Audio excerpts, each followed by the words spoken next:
Welcome to The Explainer. Today, we're setting the stage for a seriously mind-bending journey that bridges two vastly different worlds. On one side, you've got the cutting-edge physics of the subatomic realm, and on the other, the ancient doctrines of the divine.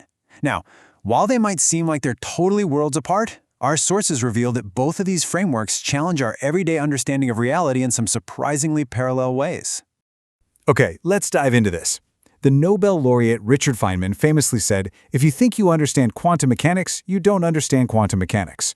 We're starting here because both advanced physics and classical Christian theology actually share a really specific trait that completely challenge our standard, everyday logic.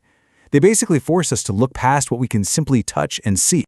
So we're faced with this huge central question. How do we grasp the ungraspable?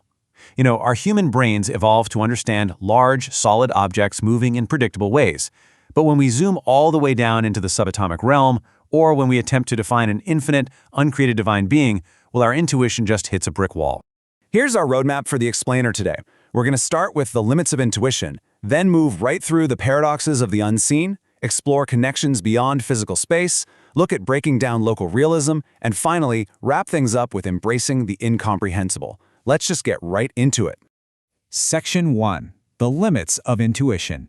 For centuries, we essentially assumed reality was like, say, a coffee cup sitting on a table. It's solid, independent, and completely predictable. It's there whether you're looking at it or not, right? But the subatomic realm entirely shatters that classical intuition. In quantum mechanics, particles like electrons aren't just tiny solid billiard balls. They're actually described by something called a wave function. Now, this isn't a physical wave of water. It's an abstract mathematical description. What it means is that an electron doesn't actually exist in a single solid definite position until it is explicitly measured. Instead, it exists as a range of probabilities. Reality at its absolute base level is just unresolved potential.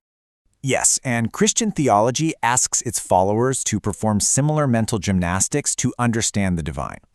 Christians believe in one God, an uncreated personal being. But this one being is said to exist simultaneously as three distinct persons, the Father, the Son, and the Holy Spirit. Each is fully God, yet they aren't separate beings, and they aren't just one-third of God either. So just like the wave function totally defies our physical intuition, the Trinity defies our logical intuition of what actually constitutes a person and a being. Section 2. Paradoxes of the unseen. And this brilliantly illustrates a really fascinating parallel. On one side, we have quantum superposition. Think of dropping two pebbles into a pond. You see how the ripples overlap?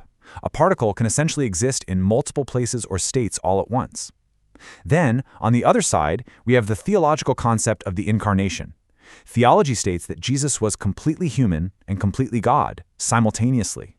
Both of these frameworks are asking us to accept a duality that completely breaks classical either-or logic, proposing an and-both reality instead. We can actually see this quantum paradox mapped out in the famous double-slit experiment. When single electrons are fired at a wall with two slits in it, they don't just form two bands on the other side like you'd naturally expect. They form an interference pattern. And the crazy part, the highest probability of finding the electron is actually right in the middle, exactly between the slits. It proves that the electron is traveling as a wave of unresolved potentials through both slits at the exact same time, literally overlapping with itself before collapsing into a single point the moment it's measured. Section 3. Connections beyond physical space. Now, this is where both fields shift away from independent objects and move into profound relationships. Let's look at a simple analogy to understand a truly bizarre concept called quantum entanglement. Imagine you order a hot dog and a burger, and they're handed to you in two identical closed boxes. The moment you open one box and see the burger, you instantaneously know the other box contains the hot dog, right? Well, in the quantum world, particles don't have predetermined states like our fast food. They're in superposition. But when two particles become entangled, measuring one instantly dictates the state of the other, even if that second particle is in a lab on the total opposite side of the universe. They behave as one single shared system, no physical link required.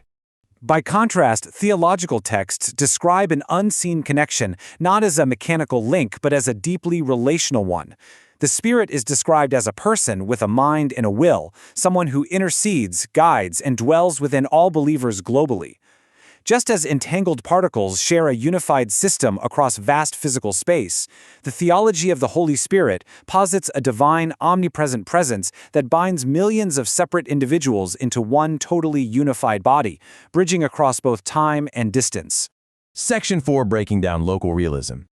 You know, Albert Einstein was incredibly troubled by quantum entanglement. He famously dismissed the whole thing as spooky action at a distance. He strongly believed in local realism, which is the idea that objects have definite properties and can only influence each other through space over time, and definitely never faster than the speed of light. He just figured there had to be hidden variables we couldn't see yet. But in the 1960s, a physicist named John Bell devised a mathematical test called Bell's inequality, and ever since experiments have consistently shown that Einstein's local realism is simply false. Reality, at its core, really is a single interconnected system where distance doesn't fundamentally separate entangled parts. Interestingly, we see a remarkably similar breakdown of physical barriers mapped out in biblical theology. Back in the Old Testament, around 1400 BC, the divine presence was highly localized. It was kept behind a veil in a physical tabernacle, separated from the people. But then, the incarnation occurs, and theology states that Jesus bridges that gap. Finally, at Pentecost, the physical boundary is just completely removed. The Holy Spirit is poured out to indwell every believer.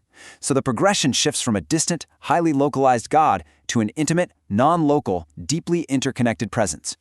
Section 5, embracing the incomprehensible. Now, what's really interesting about this slide is how it answers a huge question. How do we actually live in a solid, predictable world when the foundational layer of it all is just this interconnected mystery? Well, it comes down to a concept called decoherence. You see, absolutely everything is constantly interacting and becoming entangled with everything else. Air molecules, thermoradiation, you name it.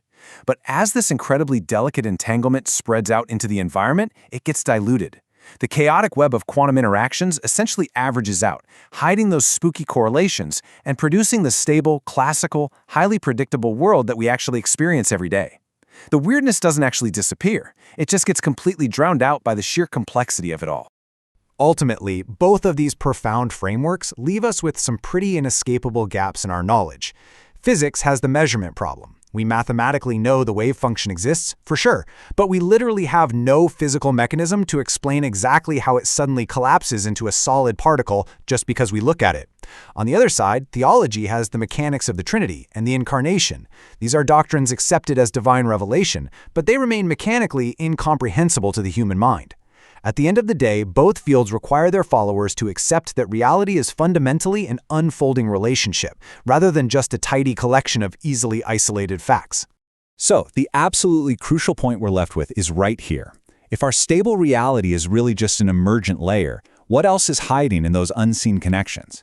Whether you're a physicist peering into the probabilistic dance of a single electron, or a theologian exploring the relational nature of an omnipresent God, one thing is absolutely clear. The universe is vastly deeper, more interconnected, and far more mysterious than our everyday intuition could ever suggest. Thank you so much for joining me for this explainer, and I really hope this leaves you eager to go explore the hidden depths of the universe for yourself.